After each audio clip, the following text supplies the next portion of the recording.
Olá, meu nome é Luísa, eu quero ser Head People na Clip Escola e recebi da Vanessa o desafio de apresentar em até 15 minutos propostas de ações e melhorias para a área de gente e gestão da empresa. Bom, para começar, eu quero falar um pouquinho da minha visão a respeito da responsabilidade da área de People, que eu resumo como zelar pela experiência e a gestão das pessoas, desde o onboarding até o offboarding. E é claro que a estrutura dessa experiência deve considerar que a maior parte do time trabalha de forma híbrida ou 100% remoto. Bom, a estratégia que eu vou apresentar tem como base 3 conceitos principais. O primeiro, foco na experiência do Clip Schooler, Remote First. O segundo, tomar as decisões sempre baseado em dados. E o terceiro é a convicção que o desenvolvimento do time depende do desenvolvimento individual de cada profissional. Hoje, com todo o pouco conhecimento que eu tenho, eu diria que os 2 grandes pilares dessa cultura são a transparência e a confiança. Além disso, também fiquei com a impressão que, por conta do crescimento recente e do distanciamento social, no momento existe uma preocupação maior com o engajamento do time e com a comunicação interna, principalmente no que se refere à comunicação entre as áreas da empresa. De acordo com as necessidades do negócio, identifiquei os 3 maiores desafios na área de People como sendo garantir o crescimento do time, estruturar a empresa para crescer bem no modelo híbrido de trabalho e trabalhar o engajamento do time atual. Essas 3 frentes devem ser trabalhadas de uma forma simultânea, mas a gente vai começar pelo tema engajamento e desenvolvimento do time atual, que também passa por estruturar a empresa para crescer bem. Para começar, o alinhamento de expectativas é o ponto de partida de qualquer projeto. Por isso que, na chegada, o maior trabalho é conversar, conhecer as pessoas, entender com elas seu propósito, metas dentro da empresa, KPIs, como é o dia a dia, o que elas acham do trabalho, quais são as necessidades, dificuldades, os objetivos que elas projetam para o futuro, além de explicar o propósito da área de People, que é serviço e atendimento para a melhor experiência do profissional. A área de People deve ser a maior parceira dos líderes na resolução dos problemas da área deles. Além disso, para ter uma garantia maior que a gente está tomando as decisões certas, a gente precisa de dados. Em primeiro lugar, é importante estruturar os dados gerais de People Analytics do time. O ideal é que todas essas informações estejam reunidas numa mesma planilha e que a gente consiga observar qualquer tipo de corte. A visão macro vai ajudar a gente a observar as tendências do time, fazer as priorizações das ações e projetos de RH e também a traçar metas para a área de People. Todas as etapas da jornada do profissional dentro da empresa podem e devem ser mensuradas. Outra coisa importante de mensurar é a taxa de satisfação com o serviço que estamos prestando para os profissionais. Por isso, é essencial a criação de formulários recorrentes que vão envolver desde a experiência do candidato em processo seletivo até a saída do profissional na empresa. Sempre que possível, eu acho interessante manter a opção anônima de resposta. Todos os formulários devem ser curtos, vão ter tanto perguntas de alternativa, que vão servir para a construção dos índices de satisfação, quanto perguntas abertas, que vão nos oferecer a oportunidade de ter acesso a feedbacks e sugestões de melhoria. Todas essas estruturações de dados, de formulários, também vão apoiar a comunicação institucional no crescimento do time. Para manter o alinhamento das expectativas e o engajamento da equipe, é essencial reportar os dados que são coletados, tomar ações a partir das respostas e dar satisfações sobre essas ações que são tomadas. Quebrar esse fluxo faz com que as pessoas parem de responder e parem de dar feedback, porque elas deixam de confiar no processo. Por isso, a comunicação deve ser clara, feita de forma responsável e por meios oficiais. O planejamento da comunicação interna, então, é essencial para todo esse projeto, para o engajamento da equipe, para a manifestação da cultura. Por isso que é importante definir os canais de comunicação e o propósito de cada um deles. Quanto mais a gente conseguir ser transparente e agir de forma previsível, mais as pessoas vão confiar no ambiente de trabalho e, consequentemente, no time. A área de People é uma bússola para as outras áreas da empresa. A gente precisa sempre agir e nos comunicar como um exemplo da cultura da Clip Escola. Voltando agora ao assunto Team Building, eu pensei em 2 grandes projetos. O primeiro de fortalecimento da cultura e o segundo de integração entre as áreas. Para fortalecer a cultura, é necessário usar e abusar de símbolos, rituais, datas comemorativas, apresentações para comunicar o propósito e os valores da empresa. Para isso, vamos fazer a revisão de todas as ações e processos da área de People, com o foco de aplicar o conceito Remote First, promover uma comunicação que inspire a cultura em todos os pontos de contato, garantir KPIs de satisfação e experiência, garantir KPIs operacionais dos processos e promover a integração das áreas, incentivando o contato entre as pessoas que nunca se falam, sempre que possível. Podemos começar revendo o pacote de benefícios, por exemplo.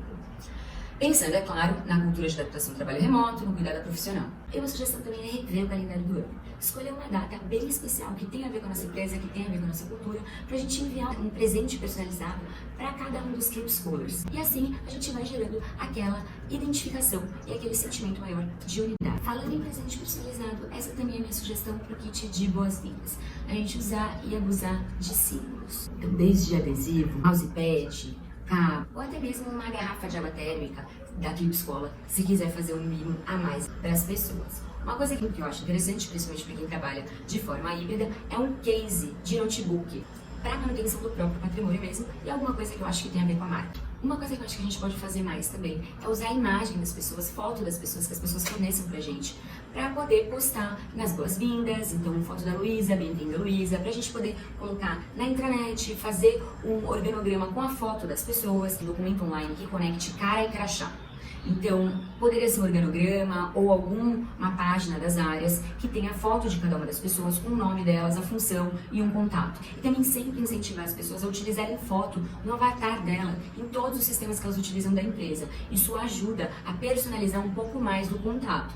Continuando agora o assunto boas-vindas, a primeira semana do profissional é decisiva a respeito do que ele vai pensar da empresa nos próximos 3 meses ou até mesmo por todo o ciclo dele ali dentro. Essa semana é uma semana importantíssima para o nosso projeto de engajamento e de fortalecimento da cultura. A gente tem que encantar e transbordar a cultura por meio dos nossos símbolos e processos. Além, é claro, de deixar o onboarding mais quentinho possível para acolher a pessoa que está chegando. Outra coisa muito legal que a gente pode aproveitar no onboarding é a oportunidade de fazer integração entre as áreas. Para uma integração completa, é necessário que cada pessoa tenha um conhecimento profundo do trabalho de todas as áreas, tanto do ponto de vista operacional, quanto do ponto de vista do impacto que cada área tem no resultado do trabalho e do negócio. Só assim é possível que cada indivíduo tome as melhores decisões no dia a dia para o todo.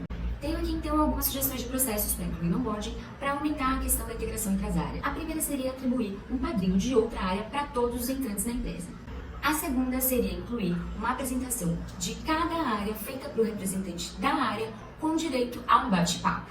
E a terceira é Job Rotation, uma oportunidade onde todo mundo vai trabalhar um pouquinho e fazer um pouquinho do que cada área da empresa faz ali no todo. Outra coisa que eu acho legal é possibilitar para a pessoa, nesses job rotations, a participação em uma das reuniões, algum dos rituais, que vá todo mundo e que as pessoas todas possam falar oi e se apresentar pelo nome e olhar a cara dele e ouvir uma apresentação breve aí de 2 minutos. O que ele é, o que ele veio fazer aqui e alguma curiosidade que ele queria contar sobre ele. Aliás, job rotation é algo que inclusive eu acho que todo mundo da empresa iria se beneficiar se fizesse. E é nesse assunto que eu quero entrar agora, a integração dos Keep Scholars veteranos. Pensando nessa questão de fomentar a comunicação entre as pessoas, eu acho que seria interessante montar um treinamento sobre feedback, para nivelar o conhecimento de todo mundo, no sentido de como comunicar da melhor forma e como aproveitar da melhor forma os feedbacks que a gente recebe. Depois desse treinamento, eu acho interessante rodar um ciclo de feedback 360, com um único foco do desenvolvimento do indivíduo. Por isso, nesse formulário do Feedback 360, mais importante do que o score é a forma como a gente vai perguntar para que as pessoas tragam exemplo de comportamento que vão ajudar os colegas a se tornarem melhores profissionais e pessoas mais cooperativas no time. Esse ciclo de Feedback 360 deve ser fechado com um plano de desenvolvimento individual simples e muito claro. Todo esse processo visa preparar as pessoas para uma comunicação transparente e positiva, gerar oportunidade para as pessoas se comunicarem, e apresentar recompensas positivas que vieram a partir dessa experiência. Então, como por exemplo, ter colegas mais colaborativos na equipe e até mesmo ver o seu próprio desenvolvimento pessoal e profissional. Uma outra coisa que eu acho legal é a gente investir mais em projetos que envolvam times multidisciplinares. Isso eu acho que vai ajudar a estruturar a empresa para um crescimento. A ideia, então, é aumentar os pontos de contato dos Keep Scholars com pessoas de outras áreas, só que da mesma vertical de negócio. Com o tempo, a minha sugestão é organizar a empresa em squads. E sempre, é claro, valorizando os rituais entre pessoas que atuam com a mesma matéria, que é uma coisa que a gente já faz hoje em dia. Entrando agora no assunto rituais, eu acho importante a gente escrever e definir quais são os principais rituais da empresa e homogeneizar isso entre as áreas. Então, explicar a importância desses rituais e ter um controle de ocorrência desses rituais, para a gente saber quais pessoas estão fazendo, quais pessoas não estão fazendo e cruzar esses dados com os dados de turnover e outras coisas do tipo, satisfação em geral e etc. Para a gente entender qual que é a relevância do investimento do tempo nisso. E é claro, eu imagino que todos os dados, todos esses contatos, one-on-ones e a parceria com a liderança vai mostrar pra gente algumas coisas que essa liderança tem mais dificuldade e seria legal de aprender ou evoluir.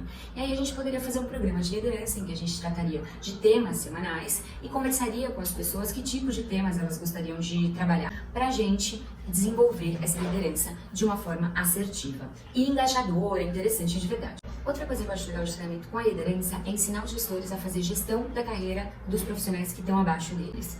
Por quê?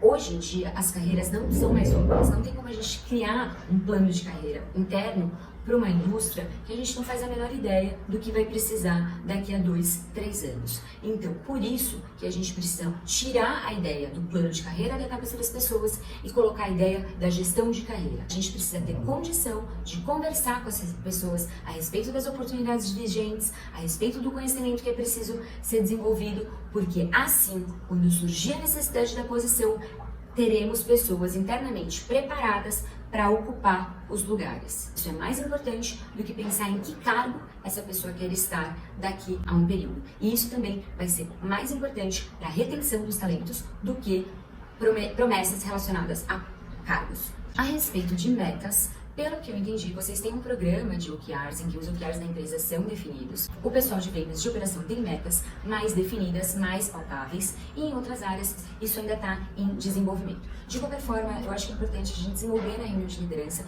OKRs para todas as áreas que tenham metas claras e que possam ser desdobradas nos times e que alinhe toda a empresa para entender de fato quais são as coisas que devem ser feitas para a gente fazer um bom trabalho, para a gente ser bem visto e para a gente crescer todo mundo junto. Tudo isso que eu apresentei, a ideia em geral é ajudar a de People a se estruturar para um crescimento mais saudável, mais integrado e mais engajador em relação à comunicação do propósito, do objetivo, das metas, dos OKRs e também de como crescer a empresa e como ser um bom profissional ali dentro. O que a gente quer é que cada uma das pessoas seja um melhor tomador de decisão, tendo uma visão holística de toda a empresa, conhecimento profundo de todos os times e uma consciência maior do impacto e interferência de todas as suas ações no time. Agora, sobre garantir o crescimento do time, a primeira coisa é mapear com a liderança quais vagas que já estão abertas, quais que provavelmente precisarão abrir, quais são as atividades ali que não tem ninguém fazendo, que ele precisa de alguém que faça,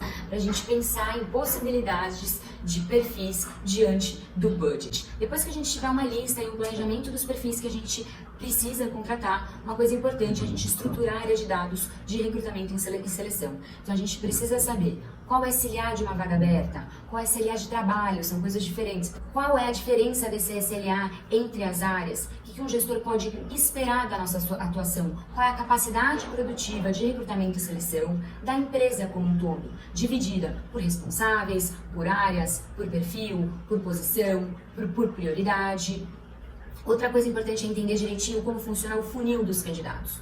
Então, quantas candidaturas a gente tem, para quantas entrevistas a gente faz, teste até o momento da aprovação, quantos candidatos eu preciso ter para ter um aprovado, isso é importante a gente entender, qual é a fonte desses candidatos que é mais interessante, como eu faço para ter estratégias de atração de talento, divulgação de vídeos, de textos, de meetups, de apresentações, participação de feiras profissionais, como eu faço para encontrar, ter cada vez mais candidatos qualificados na minha entrada do funil.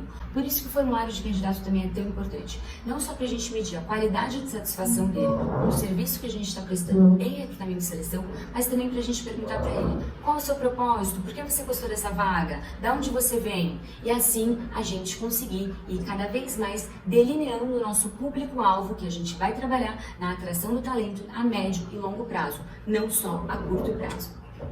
E aí, se a gente puder rastrear cada link de divulgação que a gente faz da vaga ou tudo que a gente puder, essa é a melhor pedida, porque assim a gente vai ter cada vez mais dados para ter um processo de atração e seleção mais assertivo e mais estratégico.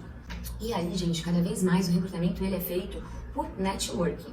Então a gente precisa treinar nossa liderança e os profissionais da empresa para serem atrações ativas dos nossos talentos. Como resumo então, qual que é a minha ideia? Chegar, fazer uma apresentação, entender as pessoas, engajar as pessoas, explicar que o meu propósito é servi-las. Depois disso, criar formas de medir o meu trabalho. Na sequência, promover mudanças rápidas que já melhorem a experiência das pessoas, manter sempre uma comunicação transparente, clara e previsível a respeito das expectativas, promover, claro, o desenvolvimento das pessoas para que elas possam atuar da melhor forma possível, tanto do ponto de vista técnico quanto da inteligência emocional e dos skills de relacionamento e de cooperação. É isso, gente. Espero que vocês tenham gostado. Para mim foi muito divertido e desafiador. E eu tô torcendo para trabalhar nessa empresa e cada vez que eu conheço mais, eu gosto mais.